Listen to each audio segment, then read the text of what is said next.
Support for The Nocturnist comes from the California Medical Association. At The Nocturnist, we are careful to ensure that all stories comply with healthcare privacy laws. Details may have been changed to ensure patient confidentiality. All views expressed are those of the person speaking and not their employer. This is The Nocturnist Conversations. I'm Emily Silverman. Today, we're sharing a very special conversation that was originally recorded for the Talking Dementia with Remo Health podcast. Remo Health is an innovative telehealth company providing whole-person care to people living with dementia and their caregivers, and we're thrilled to be cross-posting this episode. Our guest is Dr. Ann Basting, a scholar, writer, MacArthur Fellow, and founder of TimeSlips, a storytelling method that invites people with memory loss to flex their imagination. For over 25 years, Anne has been using techniques like this to transform the way we think about dementia and use creativity and improvisation to foster joy, connection, and dignity. In my conversation with Anne, we explore how she discovered the power of improvisation and storytelling in dementia care, the principles of the TimeSlips methodology, including the beautiful question, yes and proof of listening, and practical ways that caregivers and families can weave creativity and curiosity into everyday moments of care. It's an inspiring conversation about reimagining what care can look like, and I hope you enjoy it as much as I did. But first, take a listen to Anne reading an excerpt from her book, Creative Care, through the Penn Memory Center. Here's Anne.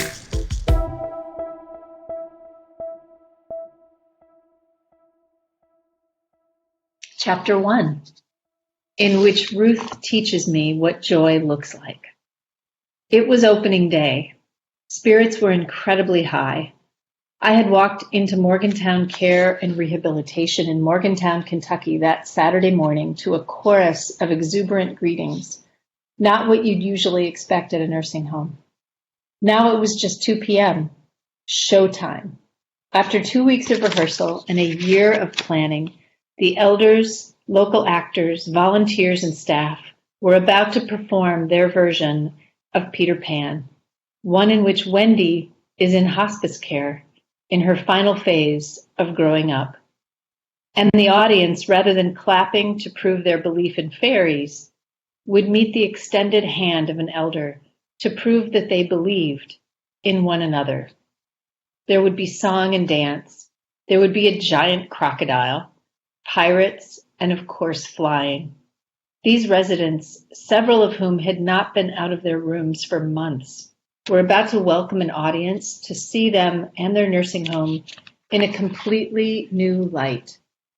They were inviting the audience to see beauty and meaning in a place where most people see only overwhelming loss. Ruth had been at every rehearsal. If I had to guess, I would say Ruth was in her late 80s, with a bob of gray hair framing her face.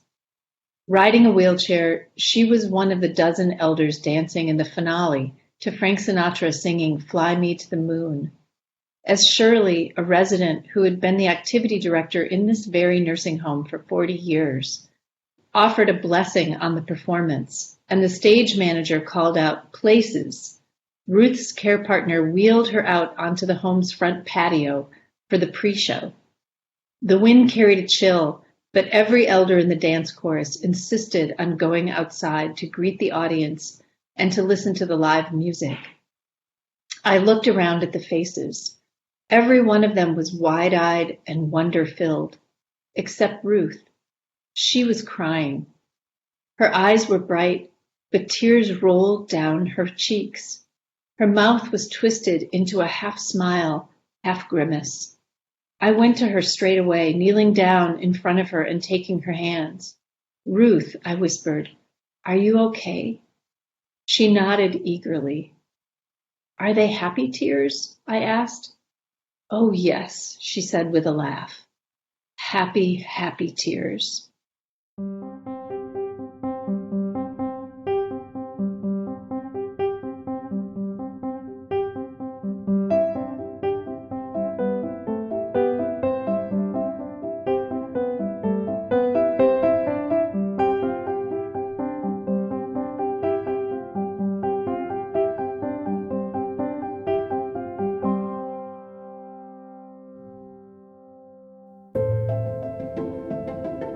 I'm Dr. Emily Silverman, and welcome to Talking Dementia with Remo Health.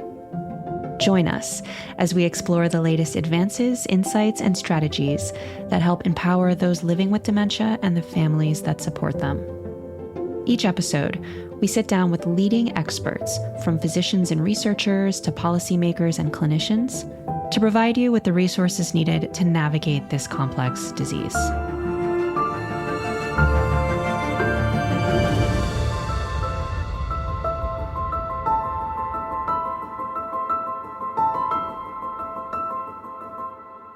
Today, we're speaking with Anne Basting.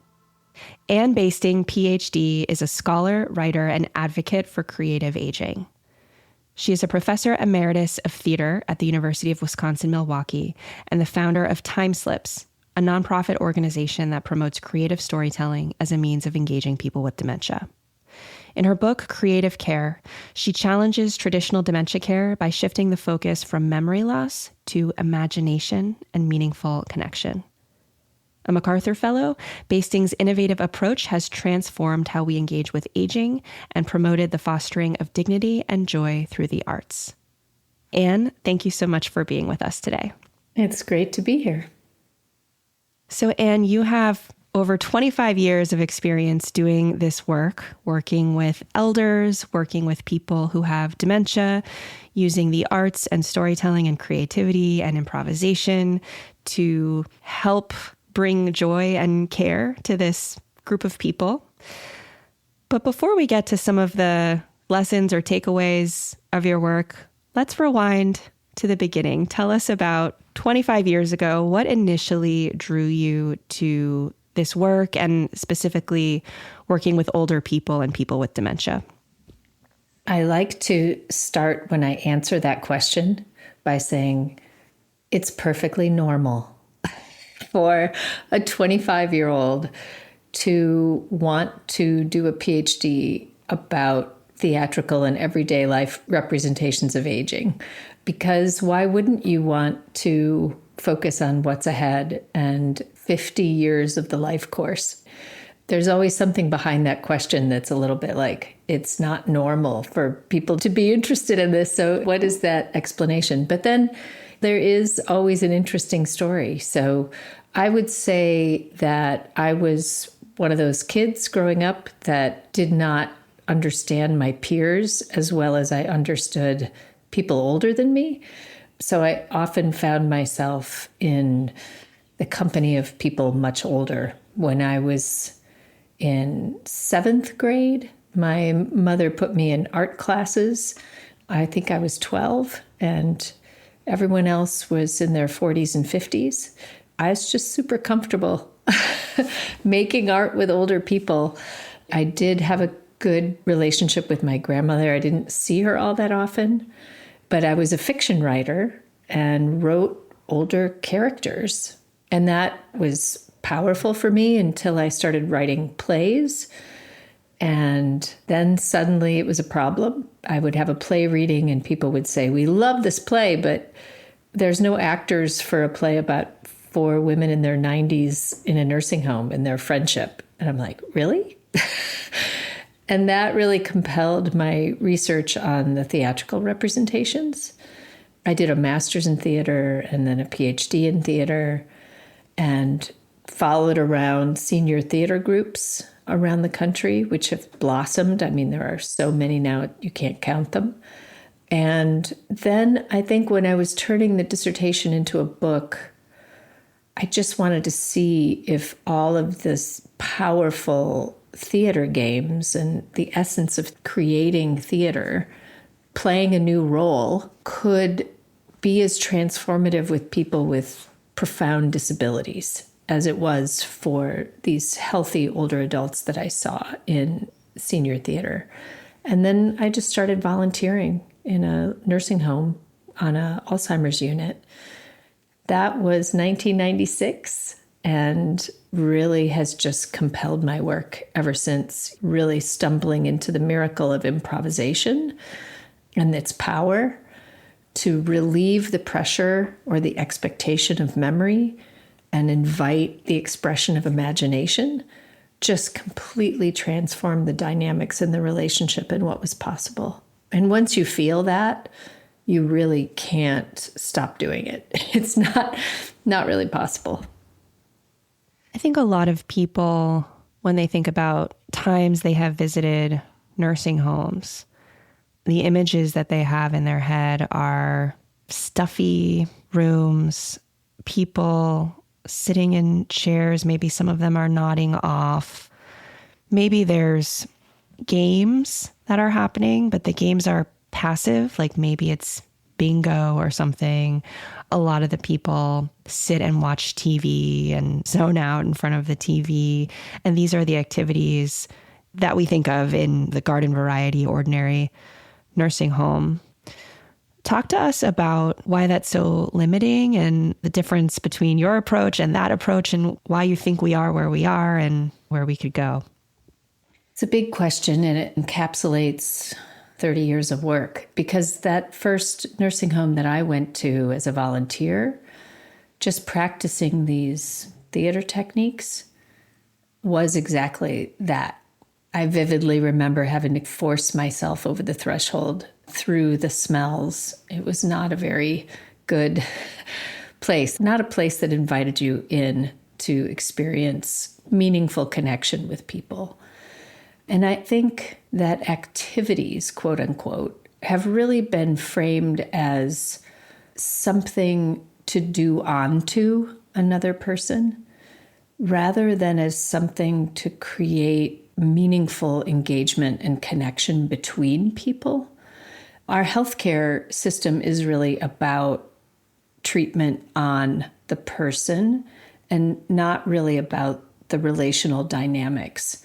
And in a situation like dementia, where one's identity is, let me just say, always relational, but in situations of dementia and cognitive challenges and profound physical disabilities, that relationality is more pronounced, it's present. And so much of what we need to do in care with people experiencing dementia is activate that relationality.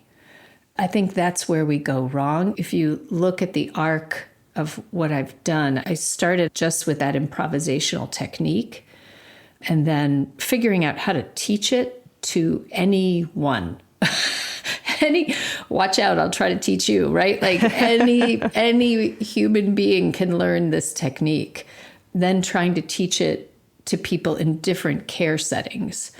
And then trying to accumulate the approach inside of a care setting to transform that setting into a place that feels like people are literally just waiting to die, and activities are just disrupting that overarching feeling, into a place where meaning and beauty can be made and experienced every day. And that, to me, is the transformative potential of quote unquote activities. But those activities are successful if they are infused into the whole care system, so that it becomes the way of being with each other, rather than now we're going to go out and do this thing and then come back in and you're going to sit in your room in front of the television for hours. It has to be poured into the water. There's a scene in your book I'd love for you to dig into for a moment for the audience, because they may not be familiar with your work. And the scene is you go to a group where there's a bunch of elders and you embark on this process of constructing a character. Like, who should this person be? Is it a man? Is it a woman? What's their name? What's their job? And everybody's shouting things out. It kind of reminded me of going to an improv show where they say, shout out a word, and then everyone... That's exactly what it is. builds on it. So tell us about that exercise and help us understand why that's generative and why that gets people participating and exciting in a way that's just so different from bingo or watching TV. Sure. So you're referencing the core of what's been called the TimeSlips methodology. That's that thing that I fell into and that felt like a miracle. And then I've spent so much time trying to hone it as a process to be able to explain it to other people. So I'll give it my best shot. There's basically a 3-part communication loop. It starts with what I've come to call a beautiful question, which is a question that just opens up discovery. There's no right or wrong answer. It just opens up discovery. Some people call it an open-ended question. It's not yes or no. There's no right or wrong. It also invites, I think, a little bit of wonder about the world around you. People are so used to certain kinds of questions. I like to say that the beautiful question helps you jump the track of what's expected from you and makes you reconsider. And then it's followed by yes and, which is the core of improvisation. It's only 2 3-letter words, but it's so radically transformative, particularly in a health setting. It means that you're accepting everything that's given to you in the moment, which can be profound disability from a person that you love deeply and are trying to protect and put back together through a process that can feel like they're dissolving in front of you. So it's hard to accept where that person is in the moment, observing everything that they're using to communicate with you, and then adding something to it that's positive. I like to say yes and, not yes but. You're not correcting. You're really just building on what's given to you. And then the third one is what I've come to call proof of listening, which is a way to show the person that they've been heard. Sometimes, especially in dementia, when you're having cognitive intake challenges, I'll put it that way, you have to do it in multiple ways. So you can write down the person's words or echo them back and be open to being corrected so that the person knows that you're really understanding what they're saying. You can use your face to echo the emotion, whatever tools you have to echo and show the person that they've been heard. So it's beautiful question, yes, and proof of listening. And to give an example of what does that look like in practice. So the story, it was such a miracle, I just tell it over and over, is really the first one that you were talking about. You start with a prompt, which is really anything. In those first sessions, I just tore a picture out of a magazine that was kind of iconic. I happened to pull the Marlboro Man, iconic cowboy hat, profile. And I just said, what do you want to call him? And that is an example of an open, beautiful question. It's giving the creative control to the other person and reminding them in the question that they have that creative control. So what do you want to call him? And someone said, Fred. And I said, Fred, is that right? Yes, that's right. Fred who? Fred Astaire. So we had a cowboy named Fred Astaire. And where do you want to say this takes place? Someone said Oklahoma. And then someone started to sing, Oklahoma, where the wind goes sweeping down the plain. And we all did it together. And we all laughed. And I said, okay. Then you start the repetition. There's little waves of story that gets built. And the magic is that you're always repeating it so that the person feels like they have the whole story. Because wherever they are in the short-term memory loss, if you don't repeat the story, they might not remember what they've built so far. So you just repeat it. So we had Fred Astaire, who lived in Oklahoma. Oklahoma, where the wind goes sweeping down the plain. What does Oklahoma look like? There are a lot of skinny rivers and skinny trees, which I just loved. Does he have a family? Yes, he does. He has a family. He's married to Gina Autry. They both ride the rodeo. She's better than he is, so they do different events.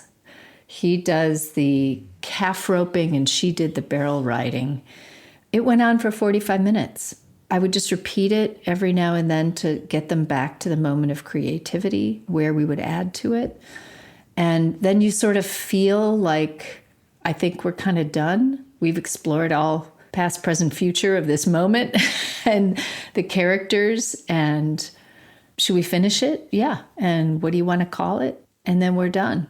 And it's a beautiful thing that you have that is filled with joy and laughter and sometimes sorrow and sometimes regret and sometimes dreams. And they're just beautiful.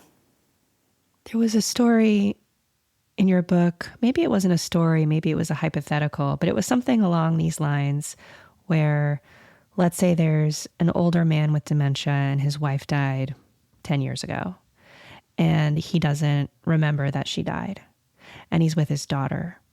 And he says to his daughter, "When's my wife coming home?" And the daughter freezes. She doesn't know what to say. And so one option is the daughter can lie. She can say, "Oh, mom will be home in 5 minutes," which is not true. Another option is she can repeat again and again, "Daddy, mom's dead. Daddy, mommy died." And that doesn't feel good either. And then there's a third way, which is more generative, which is something along the lines of, "Well, if mom were here, what would we do together?" More of that beautiful question. So I was just wondering if you could talk about beautiful questions and improv. And the first example that you shared was more coming into a space and doing it as an activity, but weaving it into these moments in life. Sure. And there is actually at timeslips.org and also now at Dementia Friendly America, TimeSlips has a free 45-minute, really beautifully designed training that's designed for family and friends and shares exactly this, the core principles, and then how to integrate it into specific moments of care. And I think also Dr. Jason Karlawish, who is at the Penn Memory Center, actually wrote an article, I can't remember if it was in Stat or Lancet, that he calls it the creative option, that you don't have to use quote unquote therapeutic lying or the white lie, the cold truth, the white lie, or the third approach of the creative care approach, which is to follow the feeling and the curiosity, to turn it into wonder. An example would be exactly what you said. Tell me what you miss about mom.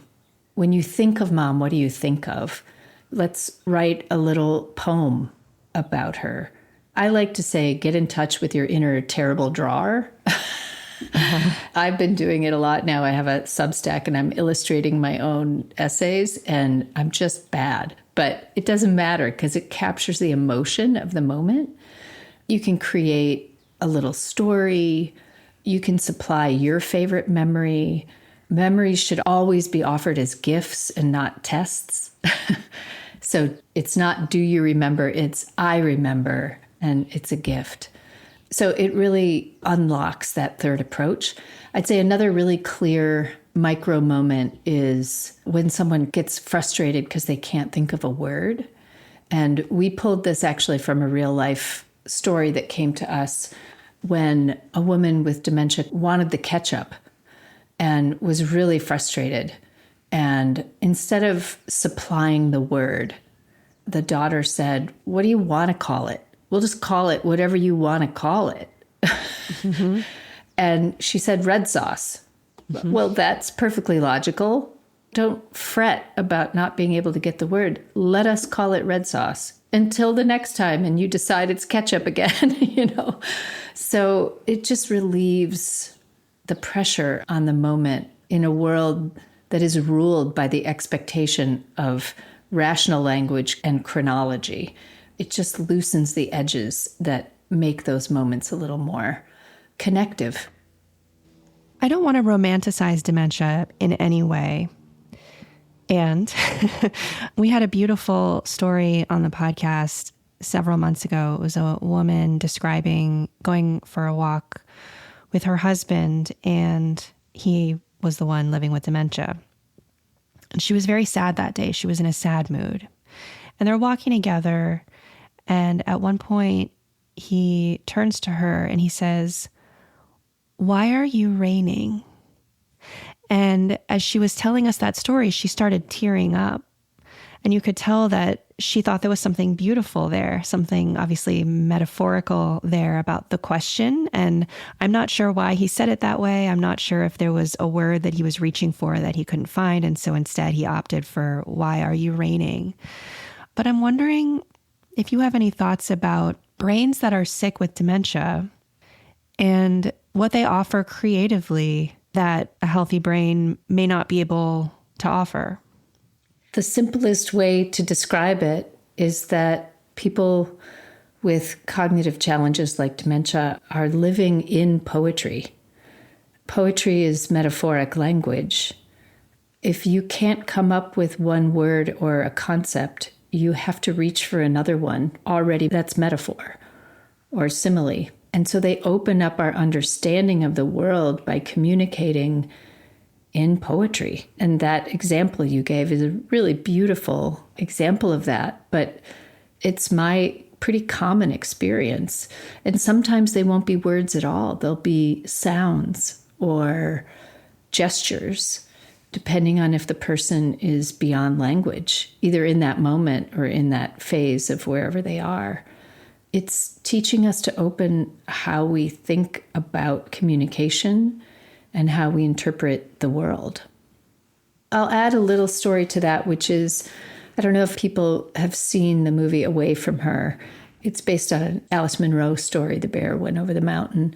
And it's a story of a woman experiencing dementia. And before she moves into supportive care environment, she is taking a walk with her husband. And her face is just filled with wonder and light. And he says, "What is it?" And she said, "I look away and I look back and yellow is new again." She's looking at a flower that's yellow.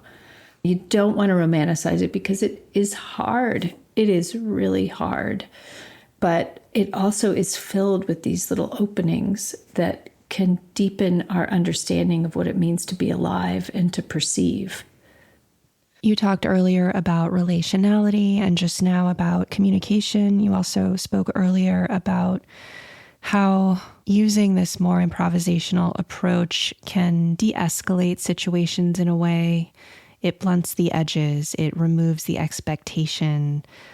Do you remember? That becomes a test. Memories should be gifts. They shouldn't be tests. I was just wondering if you could open up that a little bit more for us and talk about how this approach can affect the relationships between the person living with dementia and their loved one or their caregiver and their family. There's so much pain and so much difficulty with communication. There's behavioral issues that come up. Things get lost in translation. Have you found that this approach does help de-escalate some of that pain or tension or difficulty inside the home or inside the relationship? I do think it eases some of the pain of it. And it's because when you're engaging in the process of shared co-creation, of making the moment into something, you're basically creating a new experience or a little piece of art, whether it's theater, which is ephemeral and you don't capture it in any way, or you're making a poem or a piece of art together. The creative process reduces stress in and of itself. You enter into what Mahai Csikszentmihalyi is called the flow state, which boosts your immune system, we know from research, and also reduces stress. And it gives you a way to stop fighting the changes and embrace the moment. I also think that there are large organizations that try to teach you how to be in the moment. And when you really fully enter it, this experience of care and this framework of care is really being in the moment and treasuring what's right in front of you.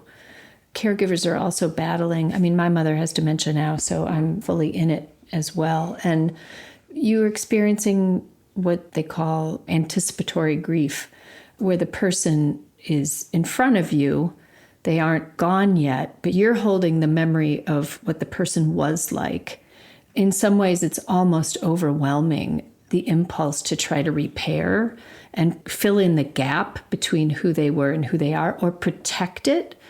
And I've seen that especially with children or spouses of men who were very powerful and dignified. I don't want them dancing in the care home. It's just not what they ever would have done. But you're denying a person an expression in the moment that is just transformative. And is it that you're protecting who they were, but you're also then losing the opportunity to really connect with them in the moment and to share in an emotional experience? So I think figuring out how to understand anticipatory loss and understand that temptation to protect and rebuild, the way I describe it is, if you keep building up these blocks of who they were, you end up with a nice brick wall between you and the person. And it really sort of blocks off any current emotional connection. And so to release that temptation and to get curious, who is the person right in front of me today? I have this thing where I walk into my mom's room and I say, hoo hoo. And if she answers hoo hoo, I'll know something about her presence that day, if she's having a hard day or not. There might be music that you can share and just listen to and sway together in the moment. Really, the research on music and dementia is probably the strongest of any of the arts, but just sharing the present moment, experiencing those things can relieve a lot of the sorrow. What you're really grieving is the connection. I think finding a way toward the deep connection is the best way to heal that sorrow. And what about the stigma against dementia? It's a word I think that people sometimes struggle to even say. They don't want people to know. It's different from cancer. So how might this work, or is it already, do you think, helping reduce the stigma of dementia in society? I have done a lot of thinking about what I call the iatrogenic effects, because sometimes I would go into care settings and I'm like, I can't tell if this is a symptom of the drugs that they're using to treat the person or to deaden the person's awareness of their environment, unstimulating environment, or is it a symptom of dementia? Is it a symptom of we don't have enough care workers? You can't tell. And if you enliven the environment, you can see a dramatic transformation. Another part of my way into this as a college professor for many, many years was teaching service learning students across a shocking number of disciplines, from the arts and English to psychology and theology and nursing and social work, to the improvisational engagement technique, and to go into the care homes or one-on-one settings and just be in company, guide a storytelling session in a group or one-on-one. And there aren't enough geriatric social workers, there aren't enough geriatricians, there aren't enough nurses that are trained in geriatrics because of the stigma of, I want to help kids. The presumed joyfulness of helping kids, which honestly is not always, it's not always just joyful. It can also bring its own challenges. And my mission was really to create a framework and tools that would bring these volunteers and these service learning students into these settings that they really were scared of because of the stigma and the presumed stereotypes. And just being gobsmacked by how joyful and fun it was. One of my favorite stories of that was a student in one of my classes who came up to me and said, this morning I was really down. I have tests coming up and I'm just not prepared and I have to work and I don't have enough time. And then I thought, I get to be with people with dementia today. And she was so happy. She was like, that's just going to reset my mood. And I thought, well, that is what we need. for people to realize that this can be joyful and connective. It doesn't have to be depressing. It's not that it's easy. People are at the end of their lives, but that's the human experience. Because someone's near the end of their lives, are we going to abandon them? That's what the stigma is leading us to. So I think we really do need to invest in messaging that this can be really powerful and joyful. Some of the work I'm doing with memory cafes is really getting to that right now. We're in the midst of a public awareness campaign to grow memory cafes tenfold in 10 years, because we should always be really ambitious. And memory cafes are just social gatherings where people with dementia and a care partner, or if they want to go alone, they can go alone. It's designed for respite together, is a good way to say it. You can find friendship and joy and meaningful social programming. And everyone should have a memory cafe within driving distance. We're getting there, but we're trying to spread it. And the video that we have is just full of dancing and laughter. Those sessions are just euphoric because people are just happy to be together. Looking ahead at the next 10, 20 years, what do you see, or what would you like to see? How should dementia care evolve? It's a big question, and it's fraught in the moment that we're recording this with a lot of instability about the infrastructures that have done somewhat of a good job propping up care, but with a lot of room for improvement. And now even that system is in jeopardy, which is really scary. I think the memory cafe movement is a big answer. I think there should be 10,000 memory cafes across the United States. Every library, every congregation, every arts and culture organization, any place where people gather, YMCAs. If you think of it akin to the homeschool movement, when kids were starting to get homeschooled and then they invented a whole social network for kids who were being homeschooled to come together.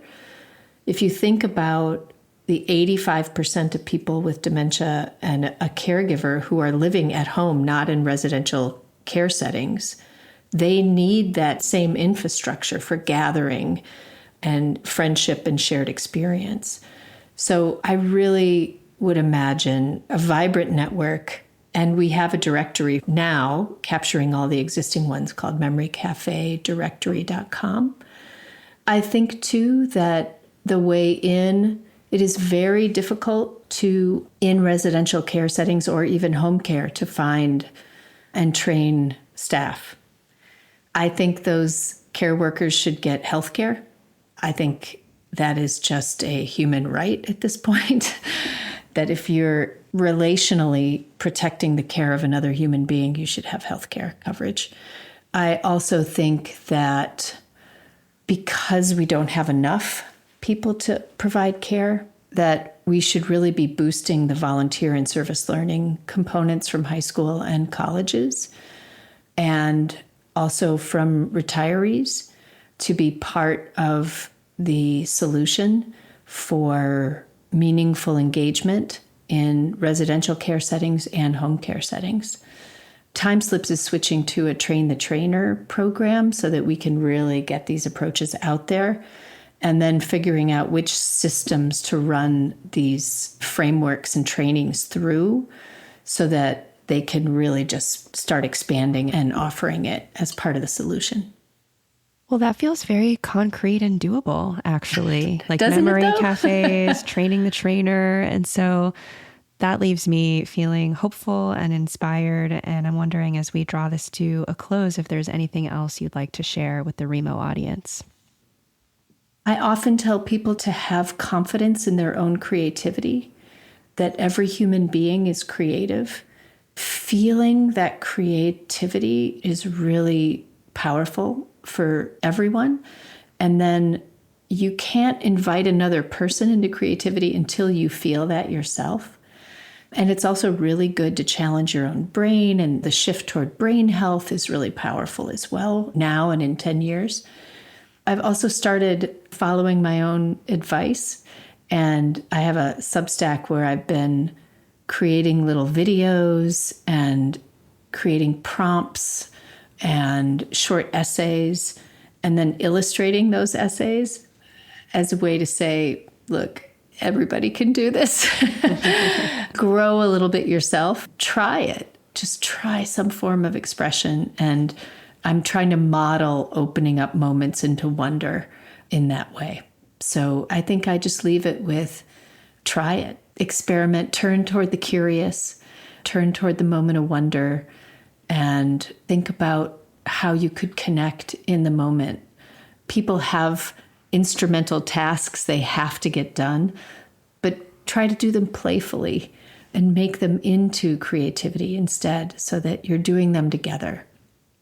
I have been speaking with the wonderful Anne Basting. Anne is a scholar, writer, and advocate for creative aging, and we're just so thrilled to have had you on the show today. This has been really, really wonderful. So, Anne, thanks again for coming on. It's been my pleasure. Thank you for listening. For more information about this episode, check out the links and resources listed in the show notes. If you're interested in learning more from Remo, visit us at www.remo.health. Take care.